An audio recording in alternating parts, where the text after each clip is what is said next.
izah başa salıb, izah edin. Deməli, çəkili xanımlarda boyun dairəsi 8-9 sm götürülür. Az götürülmür, 6-7 götürülür. 8-9 sm boyun dairəsini götürdük. 14 sm çiyin xəttini götürürük. 3 sm də aşağı düşürük. Bunu 14 sm ona göre götürürük ki, çəkili adamlarda, Türk adamlarda. Boynun arxa hissəsi, bu hissə qabarıq olur. Bu qabarıqlığa göre çiyin viçkası mütləq qoyulmalıdır. Ona göre biz bunu onda götürürük ki, 2 sm de viçkanın payına qoyaq. Sonra, indi biz burada nəyi tapırıq? Əsas biz qol dibinin formülünü tapırıq. Bunun qaydası necədir? Deməli, biz sinəmizi necədir? 118. 118'i bölürük 6'ya. Neçə elədi? 19 tam, onda 6. Bunun da üzerine 19 tam, onda 6'nın üzerine gelirik 5 santimetre. Bu da elədi bizdə 24 tam, onda 6. Deməli bizdən qol dibi dərinliyimiz 24 tam, onda 6 santimetre olacaq. Metrələ qoyuruq, 24 tam, onda 6 santimetre düşdük. Qol dibi dərinliyimizin xəttini qoyduq, tapdıq. Qol dibi dərinliyimizdə biz sinəmizi tapırıq. Sinə çevrəmizdə bizim 118'i bölmüşük 4'ə. 29 tam, onda 5 eləyib. 29'u biz arxaya saxlayırıq. O 5 santını verəcək ön hissəyə. Ön hissə olacaq 30 santimetr. Çünki ön hissə arxa hissədən 1 santimetr böyük olur. Biz bunu qeyd etdik. 29'u burada. Sinədə qeyd elədik.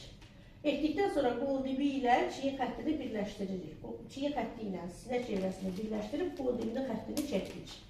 Bunun da uzunluğu oldu bizdə 24 tam, onda 6. 24 santimetr qol dibi dərinliyimiz. Sonra bel yarım çevrəmizi, koftanın uzunluğunu düşüb tapırıq. Belimiz neçədir? 27. Ön hissədə 28, arxa hissədə 27 cm belimizi tapdıq. Birləşdiririk sinə ilə beli.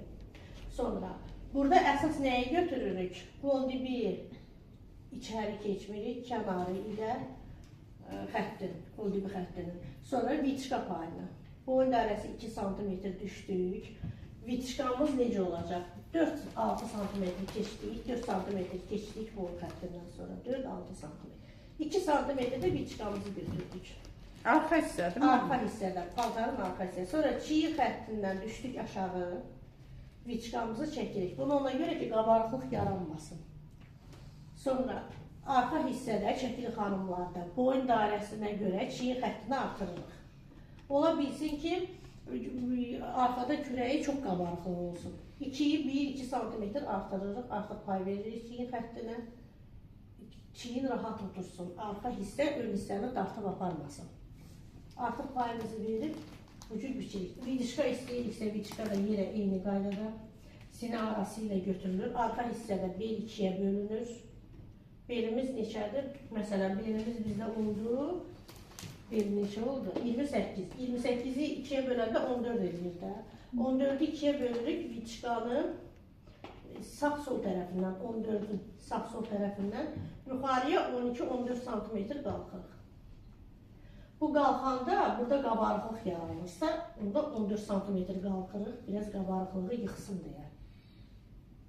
Sonra bu viçkada çiyin qaydasına salır. Tutardı bu qədər.